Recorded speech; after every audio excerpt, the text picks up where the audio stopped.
भारत ने एक्टिवेट किया चीन की इकोनॉमी का गला घोंट देने वाला हथियार, जो एक ही झटके में चीन का अफ्रीका से काट सकता है पत्ता।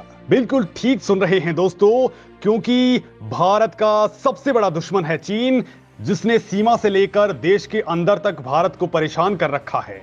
चीन को लगता है कि वो अपने खतरनाक हथियारों से भारत को तबाह कर सकता है। उसे गलतफहमी है कि अपनी इकोनॉमी के दम पर वो भारत को पीछे धकेल सकता है, और इसी गुरूर में उसने भारत के इसरो और डीआरडीओ की हर सांस को सूंघ लेने वाले अपने बेहद पावरफुल स्पाइसशिप युआन वांग 7 को इंडियन ओशन में एंटर करवा दिया है।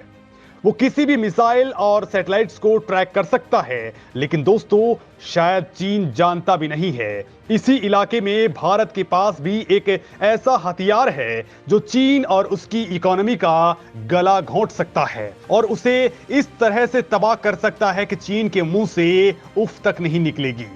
और दोस्तों, ये हथियार है भारत का अंडमान निकोबार द्वीप समूह है, जिसे पाने के लिए चीन बुरी तरह से छटपटाता रहता है, लेकिन फिर भी वो उसे हासिल नहीं कर सकता। भारत की काट के लिए चीन ने श्रीलंका से भी हाथ मिलाया, लेकिन उसी श्रीलंका में भी भारत ने अमेरिका के साथ मिलकर के कुछ ऐसा गेम सेट किया है कि पूरी कहानी ही बदल गई है। तो दोस्तों, ये पूरी कहानी मैं आपको बताने वाला हूं, जिसे समझने के लिए थोड़ा फ्लैशबैक में जाना होगा। दोस्तों, अगर आजादी के वक्त की हम बात करें तो भारत और चीन में बहुत कुछ कॉमन रहा है, जैसा कि दोनों ही प्राचीन सभ्यताओं का पार्ट रहे हैं। भारत कभी सोने की चिड़िया कहलाता था, तो चीन का बीजिंग भी बहुत अमीर हुआ करता था। दोनों ही जगहों पर आक्रमणों और लूटपाट ने लोगों को गरीब बना दिया, लिहाजा दोनों ही पिछड़ गए। जहां भारत को अंग्रेजों से साल 1947 में आजादी मिली, तो चीन में साल 1949 में कम्युनिज्म स्थापित हो गया। दोस्तों, उस वक्त की अगर इकोनॉमी की बात करें तो भारत चीन से थोड़ा आगे था, लेकिन तब चीन ने खुद को शक्तिशाली बनाने के लिए वो गेम खेला जिससे आज वो इस मुकाम पर खड़ा हो पाया है। चीन सालों पहले ये जान चुका था कि आने वाले वक्त में जो सबसे बड़ा हथियार होगा वो होगा इकोनॉमी, यानी जिसकी इकोनॉमी सबसे मजबूत होगी वही किंग होगा। और उसने ऐसा ही किया।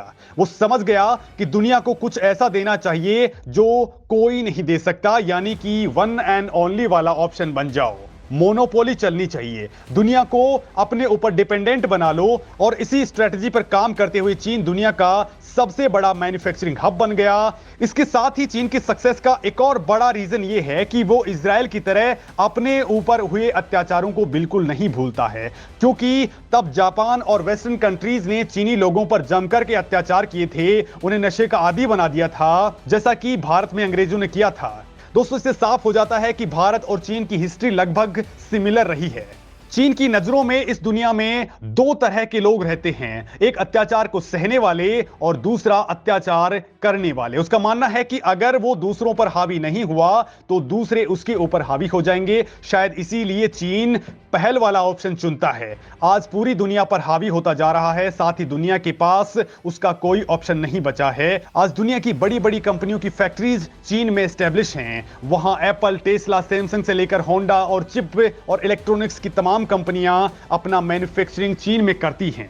उसके बाद दुनिया भर में इनकी सप्लाई होती है। यहां आप सोच रहे होंगे कि आखिर चीन में ही दुनिया भर की सारी कंपनियां और फैक्ट्रीज क्यों पहुंची, क्यों दूसरे देशों में नहीं पहुंची और क्यों अब जाकर के भारत में आ रही हैं। तो दोस्तों, इसकी असल वजह है सही वर्किंग एनवायरनमेंट और इंफ्रास्ट्रक्चर।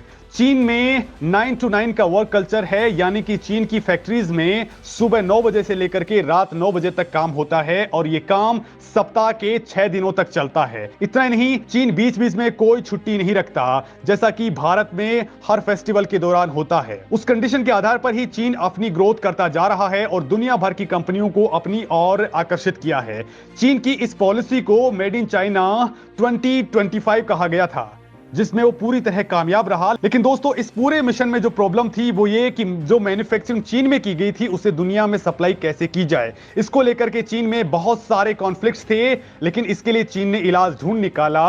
वो अपने ज्यादातर प्रोडक्ट्स को इंडियन ओशन के जरिए वेस्टर्न कंट्रीज और अफ्रीका के देशों तक पहुंचाने लगा। वो पिछले 20 से 30 सालों में ऐसा कर रहा है, लेकिन अब उसकी भूख बढ़ चुकी है और ऊपर से अब ये चीनी कंपनियां चीन को छोड़ करके भारत आने लगी हैं। एप्पल को आप देख ही चुके हैं, तो वहीं बाकी कंपनियां भी चीन से अपना बोरिया बिस्तर समेटने में लगी हैं, लिहाजा चीन बौखला उठा है। वो अब हिंद महासागर के पूरे रास्ते पर ही कब्जा करने के मूड में आ चुका है। इसके लिए वो बहुत सारे देशों में कब्जे की नीयत से इंफ्रास्ट्रक्चर डेवलप कर रहा है, जैसा कि उसने श्रीलंका के हम्बनटोटा पोर्ट पर कब्जा करके अपना इंफ्रास्ट्रक्चर वहां डेवलप किया।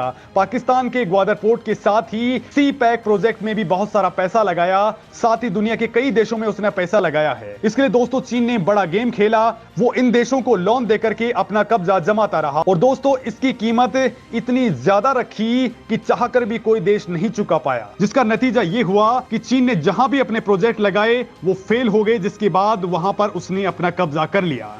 Sudan, Djibouti, Myanmar, Sri Lanka, Cambodia जैसी कई जगह हैं जहां चीन ने अपना इंफ्रास्ट्रक्चर डेवलप किया है, वहां उसने पूरा कंट्रोल भी स्थापित कर लिया। इस पूरे खेल को दुनिया स्ट्रिंग ऑफ पर्ल्स के नाम से जानती है। ये चीन के वो अनमोल रत्न हैं जिनके दम पर चीन आज दुनिया का सुपर पावर बनने की तरफ बढ़ता जा रहा है। लेकिन चीन के इस खेल को खत्म करने का मादा रखता है, वो है भारत। और भारत के पास एक ऐसा हथियार है जो चीन के इस सुपर पावर बनने के सपने का गला घोट सकता है, और इस हथियार का नाम है अंडमान निकोबार द्वीप समूह। इस आइलैंड के जरिए भारत चीन को ऐसी धोबी पछाड़ दे सकता है कि वो चारों खाने चित हो सकता है। लिहाजा दोस्तों इस आइलैंड के बारे में जानना बेहद जरूरी है। दोस्तों भारत के इस अंडमान निकोबार द्वीप समूह में 800 से ज्यादा छोटे बड़े आइलैंड्स मौजूद हैं। इनमें से केवल 38 आइलैंड्स पर ही लोग रहते हैं। इनकी भारत से दूरी करीब 1500 किलोमीटर है, तो वहीं म्यांमार से 300, इंडोनेशिया से केवल 200 किलोमीटर की दूरी है। दोस्तों अंडमान निकोबार भारत के पूरे लैंड मास का ओनली 0.2% है। इन आइलैंड्स के जरिए भारत को अपने इकोनॉमिक जोन का 1/3 हिस्सा भी मिलता है, लेकिन भारत इन आइलैंड्स के जरिए चीन की हालत खराब कर सकता है। दोस्तों यहां दरअसल स्ट्रेट ऑफ मलक्का से आने वाला हर जहाज भारत के एक्सक्लूसिव इकोनॉमिक जोन से गुजरता है। वहीं खाड़ी देशों से तेल लेकर जाने वाले या पश्चिम में माल निर्यात करने वाले चीन के जहाजों को मलक्का स्ट्रेट से होकर के ही गुजरना पड़ता है, यानी कि किसी भी जहाज को हिंद महासागर से होकर के प्रशांत महासागर तक जाना होता है तो उसे सिंगापुर और मलक्का से होकर गुजरना ही पड़ेगा। और दोस्तों इसी बात का फायदा भारत उठा सकता है और यही चीज चीन के लिए सबसे बड़ी परेशानी का सबब बन सकती है। दोस्तों चीन जानता है कि भारत इसके जरिए उसके स्ट्रिंग ऑफ पर्ल्स को तोड़ सकता है, वो यहां आने वाले हर जहाज को रोक सकता है। अगर भारत ऐसा करेगा तो चीन की इकोनॉमी खत्म हो जाएगी। इसी डर की वजह से चीन आए दिन अपने जासूसी जहाजों और सबमरीन को भेजता रहता है, और जब वो पकड़े जाते हैं तो ये सफाई देता है कि वो सिर्फ पायरेसी को रोकने के लिए आया था, लेकिन सब जानते हैं कि इसके पीछे चीन की मंशा क्या है। और दोस्तों इस वक्त इंडियन ओशन में जो शिप पहुंचा है वो भी इसी चीनी रणनीति का पार्ट है। लेकिन यहां भारत के लिए माइनस पॉइंट ये है दोस्तों कि अंडमान निकोबार की इस ताकत पर पहले ध्यान नहीं दिया गया, लेकिन अब मोदी सरकार ने अंडमान निकोबार की ताकत का सही अंदाजा लगा लिया है। इसको लेकर के मोदी सरकार काफी एक्टिव भी है। दोस्तों साल 2020 से पहले यहां ब्रॉडबैंड इंटरनेट तक नहीं था। यहां के लोग सैटेलाइट इंटरनेट के लिए हजारों रुपए खर्च किया करते थे, लेकिन अब स्थिति बदल चुकी है। अब यहां तेजी से डेवलपमेंट हो रहा है। इतना ही नहीं, जब भारत को G20 की अध्यक्षता मिली तो उसकी प्रीव्यू ब्रीफिंग अंडमान में ही रखी गई थी। दोस्तों वैसे तो एक्सपर्ट इस आइलैंड का महत्व सदियों पहले ही जान चुके थे। यहां तक कि चोला डायनेस्टी जिन्होंने भारत के कल्चर को थाईलैंड से लेकर के इंडोनेशिया तक पहुंचाया था, वो भी इन आइलैंड्स को नेवल बेस की तरह इस्तेमाल करती थी।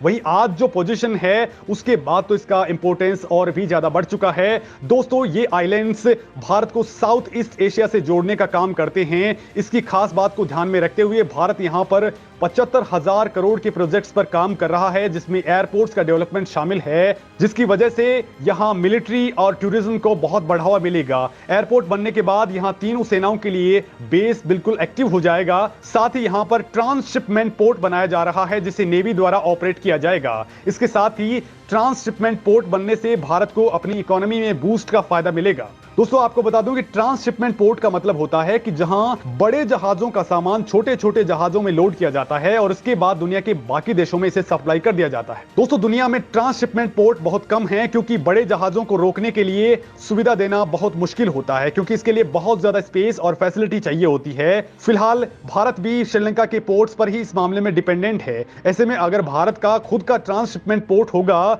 इससे न केवल दोस्तों भारत खुद आत्मनिर्भर बन जाएगा बल्कि दुनिया भर के जहाजों को रोकने की वजह से अच्छी खासी इनकम भी होगी। तब श्रीलंका ऑप्शन तो रहेगा लेकिन इकलौता ऑप्शन नहीं होगा। दोस्तों भारत के लिए ट्रांसशिपमेंट पोर्ट इसलिए भी जरूरी है क्योंकि श्रीलंका में चीन अपना कब्जा जमाता जा रहा है। यहां के हम्बनटोटा पोर्ट पर उसने कब्जा जमा लिया है, जो आने वाले वक्त में भारत के लिए बड़ी परेशानी बन सकता है। ऐसे में चीन भारत के लिए कोई बड़ी परेशानी बने उससे पहले ही भारत ने अपना रास्ता तलाश लिया है। वहीं सुरक्षा के लिहाज से भी अंडमान निकोबार बहुत ज्यादा इंपॉर्टेंस वाले हैं। दोस्तों यहां भारत अपनी मिलिट्री कमांड को पहले ही काफी स्ट्रॉन्ग कर चुका है। यहां ब्रह्मोस जैसी खतरनाक मिसाइलों के साथ ही खुद का BMD मिसाइल डिफेंस सिस्टम भी तैनात करने वाला है ताकि यहां आने वाले हर एग्रेसिव शिप को टारगेट किया जा सके। अगर कभी चीन और भारत के बीच सैन्य तनाव बढ़ता है तो भारत यहां मलक्का स्ट्रेट से गुजरने वाली उसकी इकोनॉमिकल लाइफ का गला घोंट सकता है, जिससे चीन को काफी नुकसान होगा। इतना नहीं, चीन अगर कोई गलत हरकत करता है तो भी यहां सेना उसके जहाजों को निशाना बना सकती है। मतलब दोस्तों अंडमान निकोबार द्वीप समूह भारत के हाथ में चीन के खिलाफ वो हथियार है जो पूरी तरह से चीन को तबाह कर सकता है।